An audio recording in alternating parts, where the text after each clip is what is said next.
V zgolj 10 dneh smo na novo postavili oziroma zgradili in postavili 56 postelj za COVID paciente oziroma v primeru večjega števila je možno te kapacitete na tej lokaciji razširiti celo do 100 pacientov.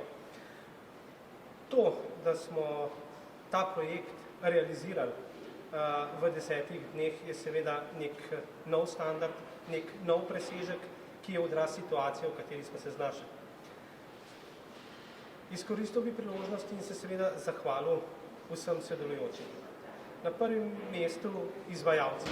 Izvajalci so delali na lokaciji 16 ur dnevno, polagali tlake, vlekli inštalacije in vsa ostala dela. Potem potrebno se je zahvaliti tudi mestni občini Ljubljana in pa gospodarskemu razstavišču, ki sta priskočila na pomoč s postavitvijo panelov, ki pomembno delajo ta prostor racionalen in uporaben. Ne bi bilo današnjega dogodka tudi brez pomoči Slovenske vojske in civilne zaščite. Oba dva deležnika sta priskočila na pomoč kliničnemu centru takrat, ko je bilo najbolj potrebno. Hkrati pa seveda gre vsa zahvala ekipi kliničnega centra Ljubljana, vsem, tako zdravstvenim ekipam kot vsem podpornim službam. Verjamem, da klinični center Ljubljana, odkar obstaja in kar deluje v taki sestavi, še ni imel tako dobre, tako konzistentne in učinkovite ekipe, kot jo ima danes. Tako da iskrena hvala. Da zaključim, morda ni čas za to, da bi širili malodušje, čas je za pozitivno energijo in to sporočilo današnjega dne je, da skupaj zmoremo, da moramo širiti dobro oziroma pozitivno energijo in da smo lahko tudi v naslednjih dneh kljub situaciji optimistični.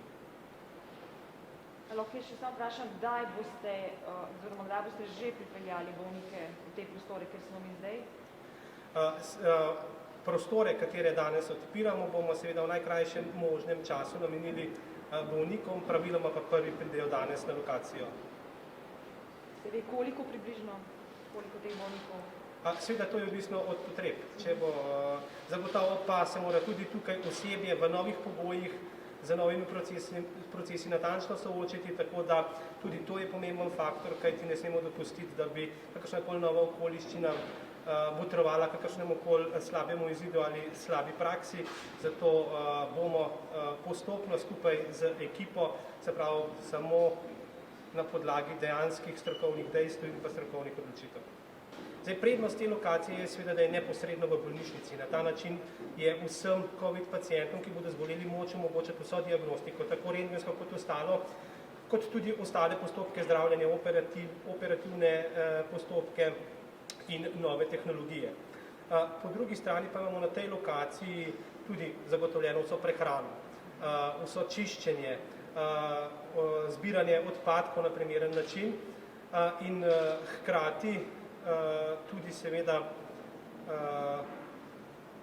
logistiko, kajti če se enemu od pacientov poslabša zdravstveno stanje in rab intenzivno zdravljenje, prvič, kot je že povedala profesor Lejkova, bo tudi na tej lokaciji možno nadgraditi zdravljenje in celo nadaljevati kot intenzivno zdravljenje, po drugi strani pa 50 metrov proč v istem nadstropju intenzivno enoto COVID, kamor lahko seveda brez potrebne oziroma posebne logistike premestimo tega pacienta. Poleg tega so tukaj tudi vse inštalacije, kisik, prezračevanje in ostalo, tako da z tega vidika je to najbolj optimalna rešitev za Ljubljano in Slovenijo, ki se je lahko zgodila. Se pravi, imamo v načrtu planiranih 6 con, vsako od con je praviloma možno namestiti 25 plus kakšnega pacienta v zase locirano enoto. V primeru dodatnih potreb pa je v vsako enoto možno dodati vsaj še enega pacienta, tako da je možno podvojiti kapacitete. Dve coni sta, 3 pa bodo se še delale zdaj naprej, prav sem razumela. 2 cone sta, 4 pa nadaljujemo za gradnjo in jih bomo sukcesivno v naslednjih dneh predajali zdravstveni stroki, da bo pač z vso to opremo in infrastrukturo seveda oskrbela COVID paciente.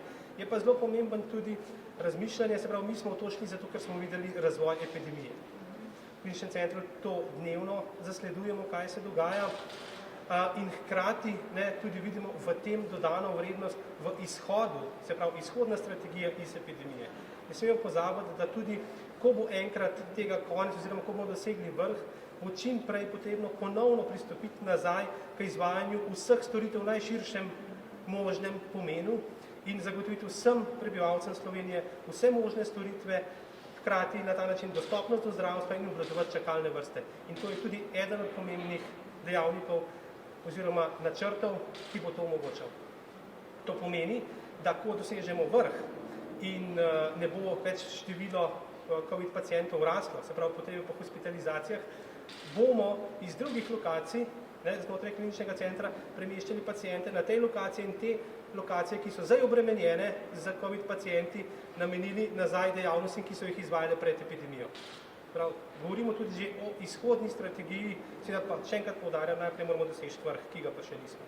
Ko bodo vsi v prostoru urejeni, bo praviloma 150 mest za posteljne enote, kot sem pa rekel, bo pa vsako posteljno enoto možno podvojiti, govorimo o navadnih posteljah, hkrati bo pa na eno enoto možno tudi zagotoviti intenzivno posteljo. Prav, dejansko 150 do 300 postelj, oziroma če bi vse spremljali intenzivne enote, 100-150 intenzivnih postelj, ampak tega ne predvidimo, da bi vse intenzivne enote naredili tukaj, samo če bo šlo preko vseh naših možnih resursov, enot, ki jih imamo znotraj kliničnega centra, potem tudi na tej lokaciji, seveda intenzivna enota, kjer pa pride ena posteljna enota, ker je več opreme in vsega okrog ene postelje in tam pa ni možno podvajati. Moramo vedeti, da ti prostori so 12 let čakali na finalizacijo oziroma na realizacijo in naši zaposleni, ki delajo v težkih delovnih pogojih, predvsem v enotah intenzivne terapije, so 12 let čakali na to, da pridejo v nove boljše prostore. S tem, ko smo postavili COVID enoto v teh praznih prostorih, ki 12 let čakajo na finalizacijo, seveda se nismo odrekli viziji kliničnega centra in še vedno velja, da ko zaključimo z epidemijo, nadaljujemo strategijo in na tej lokaciji postavimo 44 enot intenzivne terapije in 4 operacijske dvorane. Kar se tiče same situacije, glede števila bolnikov v kliničnem centru, je pravzaprav so trenutno zasedene skoraj vse postelje, ki so namenjene bolnikom s COVID-om. In minimalna rezerva je še v intenzivnih posteljah, vendar morate vedeti, da se zdravstveno osebje trudi in pač skrbi za to, da grejo do bolniki tudi domov, takrat, ko je za to čas. Skratka, da kar nekaj čas, kar ves čas nekje delamo, tako da nam ni povsem zmanjkalo postelj. Se pa kaže potreba po večjem številu bolniških postelj in to bo nekako ta oddelek dopolnjeval. Zelo verjetno bo treba tudi nekaj postelj opremiti kot intenzivnih postelj. Čeprav so ljudje že utrujeni, čeprav delajo preko tega, kar nekako smatramo za običajne obremenitve, sem pa prepričana, da bodo zdravstveni delavci dali popolnoma vse od sebe, da poskrbijo za bolnike in da noben bolnik ne bo ostal brez potrebne oskrbe. Morate vedeti, da tisti, ki bo danes dokazan, bo rabil bolnico verjetno čez nekaj dni, intenzivno posteljo pa čez 10 dni. Zato je zmeraj malo zamika med številom sveže dokazanih okužb pa med potrebami bolnišničnimi. Ta hip mislim, da ni kakšnih problemov z opremo, ne z osebno varovalno, ne z drugo opremo. Seveda je ta oprema pač, če bodo zelo velike potrebe, bodo lahko nastale težave, ampak sem prepričana, da jih bomo sproti lahko reševali. Dobili smo zgodovinsko priložnost, da da v teh fantastičnih prostorih poskrbimo za naše COVID bolnike in to v času, ko se trese zaradi epidemije cel svet. In zdaj za te prostore potrebujemo tudi vrhunske kadre in sem prepričana, da če tudi so naši kadri zelo obremenjeni, da bojo z veliko entuziazma delali v teh prostorih in da bojo izkušnje iz tega obdobja njihovega poklicnega življenja nosili se seboj vse življenje. V tem pogonu, ki zdaj nastajamo, bojo morali sodelovati vsi zdravniki, ne samo tisti, ki so tako že specializirani za tovrstne bolezni, tako da že poleg infektologov in internistov, ki so zasedeni na mnogih drugih COVID enotah, zdaj bomo vključevali in sekundarije z opravljenim strokovnim izpitom. Poleg tega prihajajo tudi nevrologi, kirurgi, svojo pomoč so ponudili tudi ginekologi. Glede na razmere bo vsaka roka in vsako znanje lahko koristno, tako da bomo vključevali po potrebi vse zdravnike širokega nabora specializacij, če bo to potrebno. Ta trenutek je res pomembno sodelovanje slehernega zaposlenega v naši bolnišnici. Sleherni je pomemben in dragocen. In to se vsi zavedajo, vsi sodelujejo konstruktivno, se med seboj povezujejo. Seveda pa, kot smo že večkrat slišali, kader je naš največji izziv, tako zdravnikov kot medicinskih sester je premalo, vendar mi kljub vsem tem izzivom zagotavljamo kader, prerazporejamo kader izvajalcev zdravstvene nege iz različnih oddelkov na te novo vzpostavljene oddelke za zdravstveno obravnavo COVID pacientov. Vemo pa vsi, da UKC Ljubljana ohranja tudi številne druge dejavnosti. Tam potrebujemo tudi medicinske sestre, tudi zdravnike. Tako da res izjemno sodelovanje slehernega, za kar bi se vsem iskreno zahvalila. Zaposleni so pripravljeni narediti vse, da bomo ohranili življenja, da bomo udejanjili naše tako profesionalno poslanstvo, kot tudi poslanstvo UKC-L.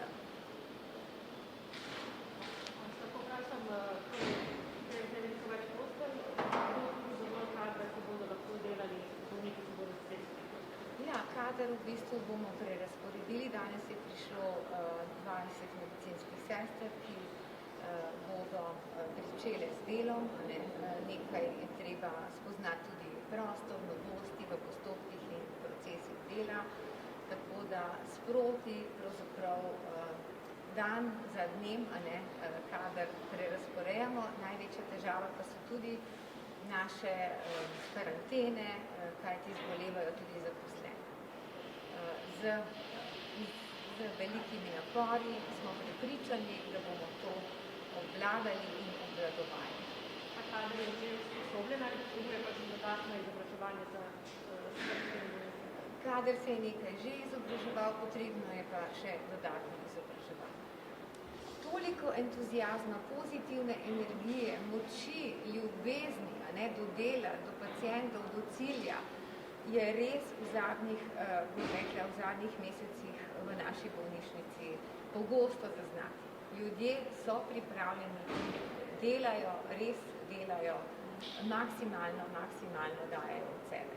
Tako da smo res ponosni na vse.